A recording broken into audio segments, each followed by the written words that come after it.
안녕하십니까. 입체적 성경 원리 이해 강의 두 번째 타임입니다. 첫 번째 타임에서는 성경을 보는 관점에 대해서 사물을 비유하면서 설명을 하고, 거기에다가 무식에 대한 이야기와 숫자에 대한 이야기, 그리고 대당 명제에 대해서 또 함수에 대해서 이야기를 진행해 왔습니다. 이 다섯 가지 이야기는 계속해서 강의를 듣는데 필요하기 때문에 이 이야기가 항상 이해되어져 있어야만 강조하는 성경의 원리들이 더 쉽게 이해되어질 것입니다. 두 번째 시간에서는 예수님을 왜 믿는가 라고 하는 질문을 하면서 다섯 가지 레벨로 이 문제를 풀어나가 보도록 하겠습니다. 여러분, 예수님을 왜 믿습니까? 이 질문에는 다섯 단계의 레벨이 있다고 했습니다.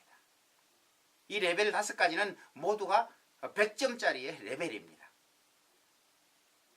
28년 전에 신학교에서 들었던 미국 선교사님께서 하신 강의의 내용입니다. 여러분, 왜 예수님을 믿으십니까? 교수님이 신학교 강의실에서 학생들에게 질문을 던졌습니다. 신학을 공부하겠다고 온 학생들은 대부분 다 하나님의 말씀에 도취되어 콜링, 부르심을 받고 사명을 가지고 신학을 공부해서 앞으로 하나님의 사역자, 목회자나 선교사가 되겠다고 하는 사람들입니다. 나름대로 성경을 알고 성경을 이해하고 하나님의 부르심에 응답한 사람들입니다. 그들이 그 질문을 받으면서 여러 가지 생각을 해보면서 이런 대답을 합니다. 한 학생이 손을 들고 이야기를 합니다. 교수님, 예수님을 믿는다는 것은 하나님의 약속입니다. 성경을 이해하고 예수님을 믿거나 배운 것이 무엇입니까? 하나님이 존재함으로 하나님이 세상을 창조하셨고 하나님이 만물을 창조하셨고 하나님이 사람을 지으셨기 때문에 하나님을 믿으면 천국에 가고 하나님을 믿지 않으면 지옥에 갑니다. 우리의 믿는 궁극적 목적은 천국이지요. 그래서 예수를 믿습니다. 학생의 대답이 마치자마자 교수님께서는 100점을 주셨습니다. 네, 맞습니다. 하나님을 믿는 모든 사람은 천국에 가게 되어 있습니다. 이것이 하나님의 약속이고 하나님의 보장입니다. 내가 믿는다고 천국에 가는 것은 아니지만 하나님께서 나를 부르셨다면, 하나님이 나를 부르신 그 믿음이 맞다면 우리는 모두가 천국에 갈 수 있습니다. 그런데 천국 가기 위해서 예수를 믿는다고 하면 유치원 100점이라고 표현을 할 수 있습니다. 여러분, 유치원 100점이라는 말에 기분 상하지 마세요. 여러분, 생명은 태어나는 순간부터 잉태된 순간부터 자라는 모든 과정이 생명으로 연관되어져 있습니다. 젊은 부부가 결혼을 했습니다. 젊은 청년과 처녀가 결혼을 했습니다. 부부가 되어서 신혼여행을 갖고 합방을 했지요. 그래서 그날 밤에 임신이 되었습니다. 잉태 하루의 생명이라고 말할 수 있죠. 그런데 잉태 하루의 생명은 남편도 부인도 알 수 없습니다. 한 달이 지나고 4주가 지나서 여자 입장에서 매달 찾아오는 생리적인 현상이 없으니까 아마 내가 임신이 된 것 같아 하고 약국에 가거나 병원에 가서 검사를 합니다. 검사를 하는 경우가 리트머스 종이가 색깔이 변하죠. 병원에서 결과를 말하죠. 임신입니다. 그래서 빨리 알게 되면 4주입니다. 어떤 사람은 5주에도 알고 6주에도 알고 7주에도 알고 사람마다 체크하는 시간이 다르기 때문에 임신 사실을 다르게 알죠. 여자가 임신의 사실을 안다면 어떻게 합니까? 남편에게 제일 먼저 소식을 전하죠. 여보, 나 임신이래. 그렇다면 그 남자는 누구에게 이 소식을 제일 먼저 전합니까? 자기 부모님일 겁니다. 어머니, 아버지, 제 아내가 임신했어요. 아내는 누구에게 제일 먼저 이 소식을 전할까요? 물론 자기 친정 부모님이겠죠. 엄마, 나 임신했어요. 그래서 양가의 부모님과 본인들이 알게 되기 시작하는 것이 생명의 시작입니다. 그 잉태가 얼마 동안 진행이 되죠? 사람에게는 285일이라는 임신 기간이 있습니다. 그 임신 기간을 지나서 출산을 하죠. 출산을 했을 때 태어난 그 아이가 출생 하루입니다. 그 하루를 시작으로 이 땅의 삶은 시작되어지는 거죠. 그 아이가 100일이 되면 100일이 되었다고 기념 촬영을 해주고, 첫돌이 되었다면 첫돌이 되었다고 기념 촬영을 해주고 잔치를 합니다. 그러면서 그 아이가 자라죠. 유치원도 가고 초등학교도 가고 중학교도 가고 고등학교도 가고 대학교도 가고 석사 박사까지 공부를 하고 성인이 되고 결혼을 합니다. 자, 이제 물어봅니다. 잉태 하루의, 임신 하루의 생명과 출생 하루의 생명, 그 본질이 무엇이 다릅니까? 출생 하루의 생명과 초등학교를 입학하던 8살의 생명이 무엇이 다르고, 20살이 되어서 성인식이 될 때 그 성인의 생명이 무엇이 다르고, 또 자라서 30살이 되어서 결혼할 때, 또 자녀를 출생할 때 부모가 되었을 때 그 생명이 무엇이 다르고, 60이 되어 환갑이 되었을 때 그 생명이 무엇이 다르고, 80, 100세를 살면서 인생을 살다가 세상을 떠나는 날 그 100세 된 생명과 잉태된 생명이 무엇이 다릅니까? 생명의 본질은 동일합니다. 그러나 그 생명의 본질은 동일하나 지식의 자라감과 육체의 자라감은 다르게 되어 있습니다. 성경을 이해하는 것에도 동일한 적용이 된다는 이야기를 하는 것입니다. 예수 믿고 천국 가는 것은 우리에게 준 하나님의 약속이고 하나님의 보장입니다. 맞습니다. 그러나 예수 믿는 목적이 궁극적으로 천국에 있다면 유치원 100점이라고 설명을 드리는 것입니다. 교수님이 다시 학생들을 향해서 질문을 합니다. 질문은 똑같습니다. 여러분, 그러면 왜 예수를 믿습니까? 많은 학생 중에 또 다른 학생이 손을 들고 대답합니다. 교수님, 하나님을 믿고 하나님의 말씀을 배우다가 보니까 하나님의 말씀에는 약속이 많이 있습니다. 하나님의 말씀에 순종하고 하나님의 말씀에 따라 살게 되면 네가 이 땅에서 장수하고 복을 받으리라. 하나님의 말씀에 순종하는 자들에게는 축복하신다는 하나님의 약속이 들어있습니다. 이것은 신구약을 통틀어 수없이 많이 나오는 이야기입니다. 예수 믿으면 복 받습니다. 구약에서는 십계명에서 말합니다. 자손 1000대까지 복을 주리라고 말을 합니다. 신약에서는 다시 말합니다. 내 영혼이 잘된 같이 범사가 잘되고 강렬한 축복이 있다고 말씀합니다. 수없이 약속된 말씀이 축복의 약속입니다. 예수 믿으면 복 받습니다. 교수님이 이 대답을 들으면서 마찬가지로 100점을 주셨습니다. 근데 이 100점은 초등학생 100점입니다. 우리가 예수 믿으면서 복 받는 것은 성경에 약속된 당연한 하나님의 약속입니다. 아직 복을 받지 못했다고 생각하는 사람들은 아마 어쩌면 육체적인 복을, 세상적인 복을 받지 못했다고 생각할 수도 있습니다. 그러나 축복은 세상적인 육체적인 축복에 그치지 않고 영혼의 축복이 있습니다. 무엇이 더 크다 더 작다를 말하기 이전에 우리의 영혼의 축복과 세상의 축복과 육체의 축복은 동일하게 하나님의 약속입니다. 아마도 복을 받지 못했다는 사람보다가 복을 받았다는 사람이 훨씬 더 많을 겁니다. 이전까지 축복에 대해서는 세상적인 축복과 물질적인 축복과 건강의 축복 때문에 복받았다는 이야기가 더 많이 우리들에게 알려져 있죠.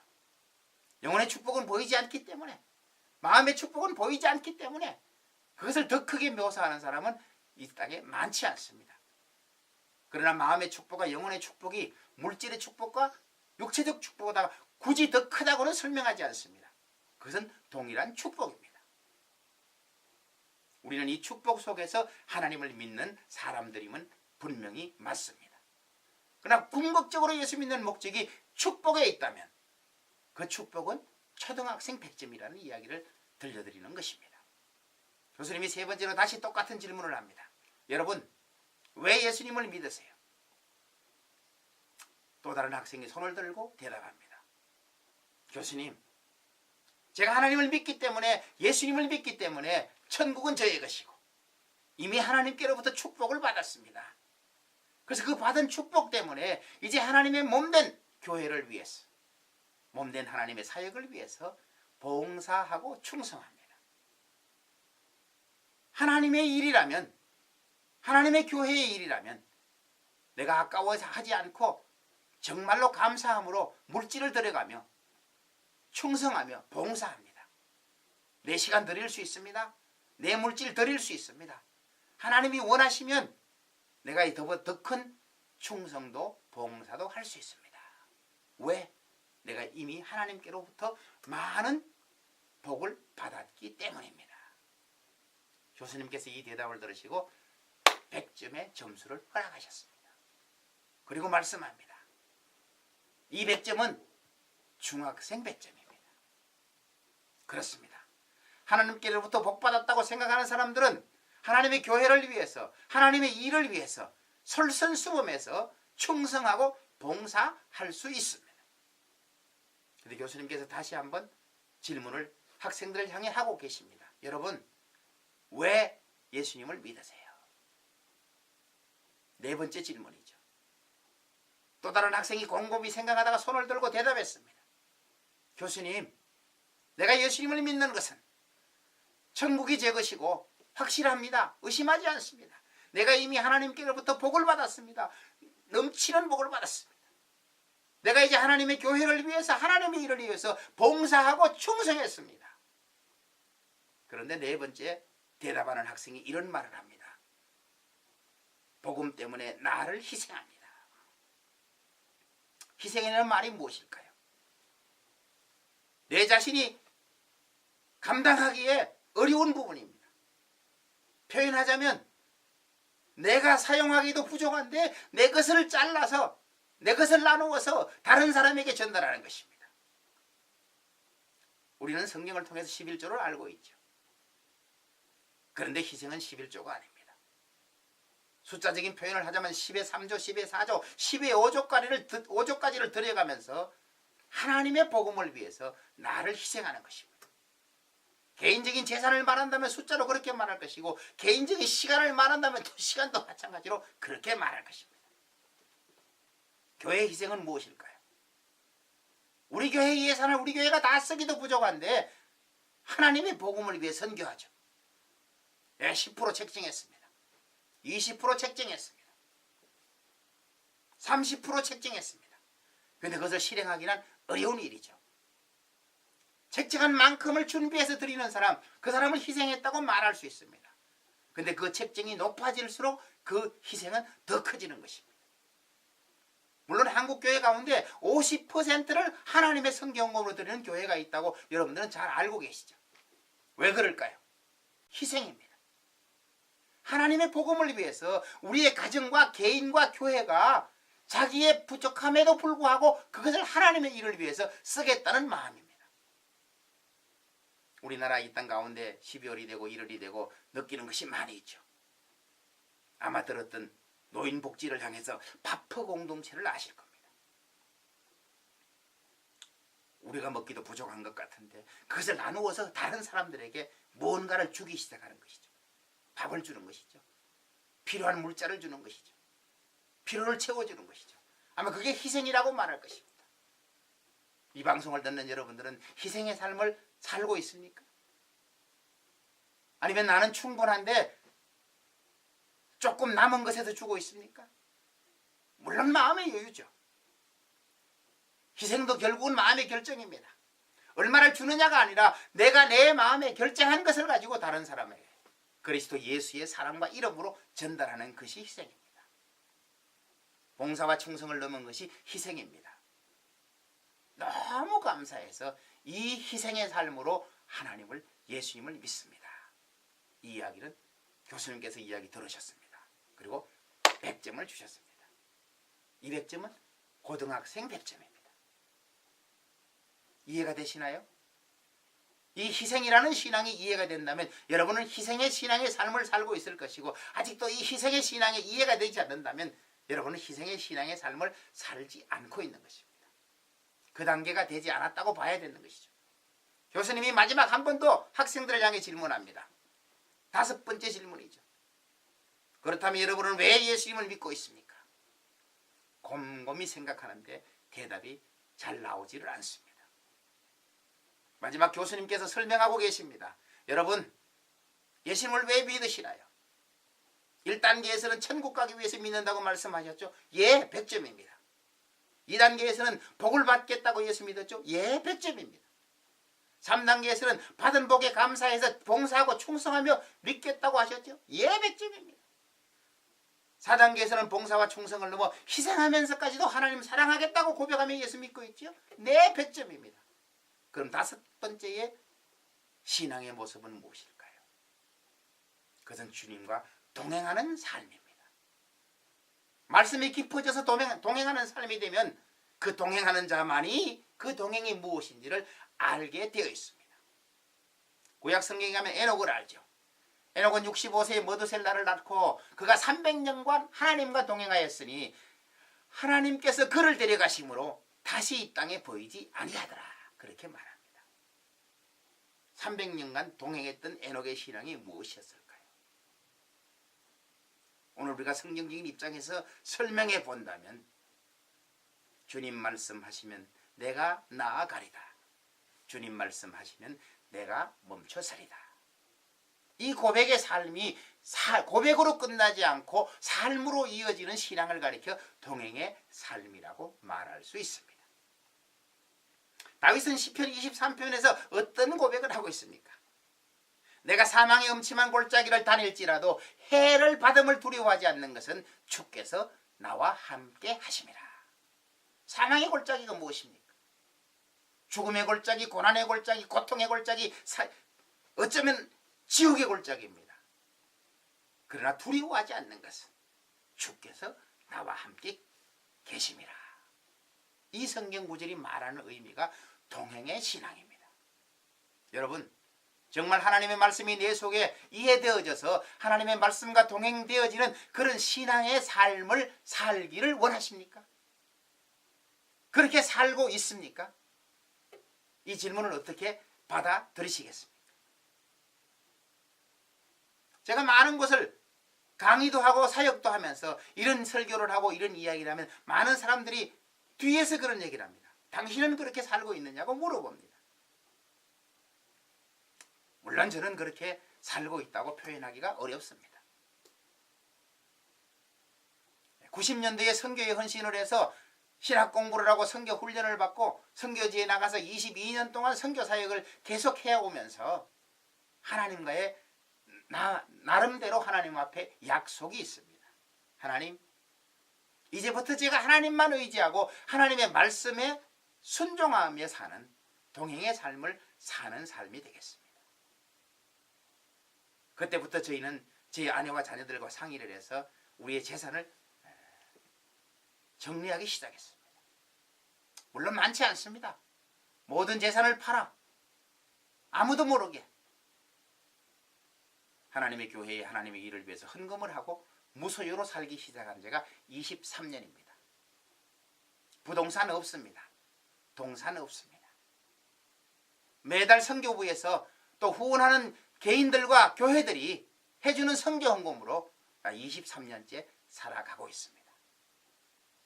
그러면서도 하나님께서 늘 동행하시는 하나님의 동행이 있기에 두 자녀를 초등학교 3학년에부터 대학교 대학원까지 보내면서 하나님의 인도하심을 수없이 많이 경험했습니다.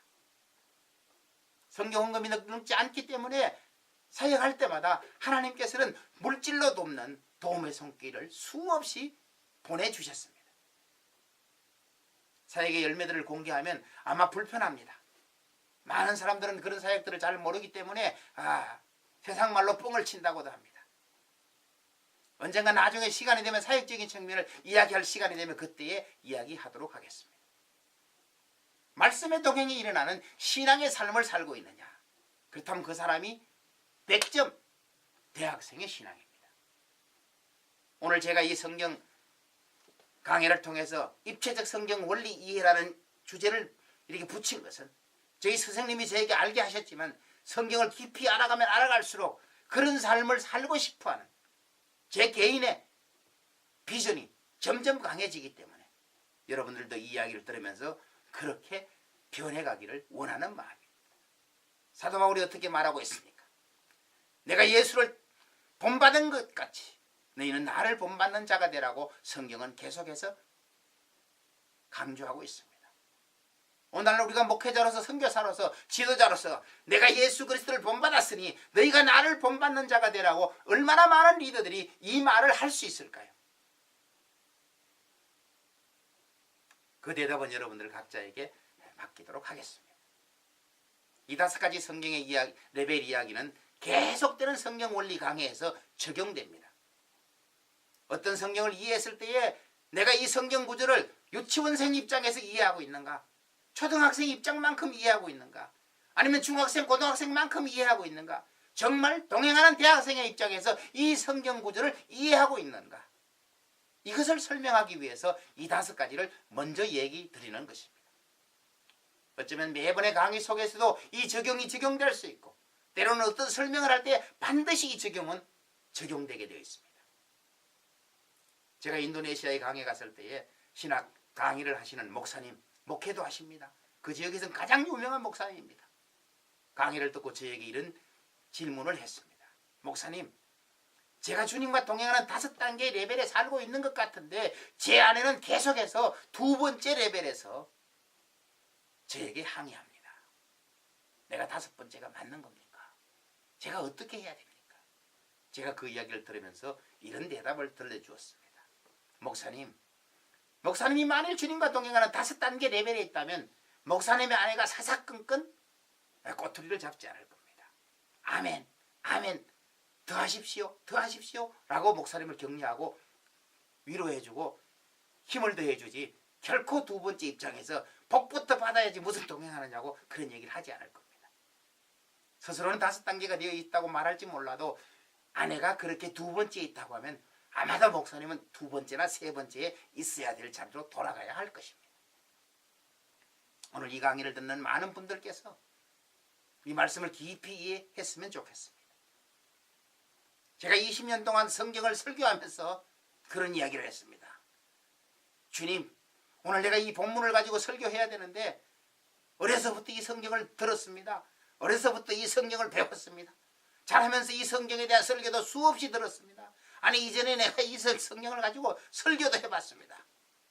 그런데 지금 내가 들었던 그 성경이 이 본문이 말하고자 하는 의도가 분명합니까? 수없이 그 질문을 던져가며 성경을 연구했습니다. 그리고 마지막 성령님께서 조명해 주시는 그 의미를 깨달았을 때 그것을 가지고 단에 올라가 설교하기 시작했습니다. 그 설교를 들었던 많은 분들은 평생에 듣지 못했던 새로운 관점의 성경 해석이요 설교라는 이야기를 저에게 말해 주었습니다. 독특하지는 않습니다. 입체적 성경 원리가 적용되어서 성경을 보기 시작하고 성경을 이해하기 시작하면 성경의 깨달음과 성경의 이해가 달라진다는 것은 분명합니다. 저와 여러분의 만남 가운데 이런 이야기가 계속되어지기를 원합니다. 아직 입체적 성경 원리 이해에 대한 시작도 하지 않았습니다. 이 입체적 성경 원리 이해가 시작되는 순간 150시간 계속해서 이 성경 이야기가 들려지는 것은 여러분의 생각을 새롭게 할 것입니다. 정말 듣고자 하는 마음만 있다면 90% 이상이 마음속에 기억되어질 것입니다. 이 이야기는 우리 속에서 살아 움직이는 역동하는 말씀의 힘이 되어진다고 말할 수 있습니다. 여러분 5가지 레벨을 이해하시나요? 여러분이 정말 예수 믿으면서 천국 가고 싶은 그 한 가지가 궁극적인 목적이 되었다면 다시 한번 생각해 보시기 바랍니다. 정말 예수님을 바로 믿는다면 지옥은 가고 싶어도 못 갑니다. 돈 주고 사서 가고 싶어도 못 갑니다. 어떤 권력을 사용해 가도 갈 수 없습니다. 그것이 하나님께서 우리에게 주신 축복입니다. 복받기 위해서 예수 믿으시나요? 다시 한번 생각해 보시기 바랍니다. 이미 복을 받아서 충성 봉사하며 기쁨을 누리시나요? 그것을 뛰어넘어 희생하는 신앙의 삶을 살아보세요.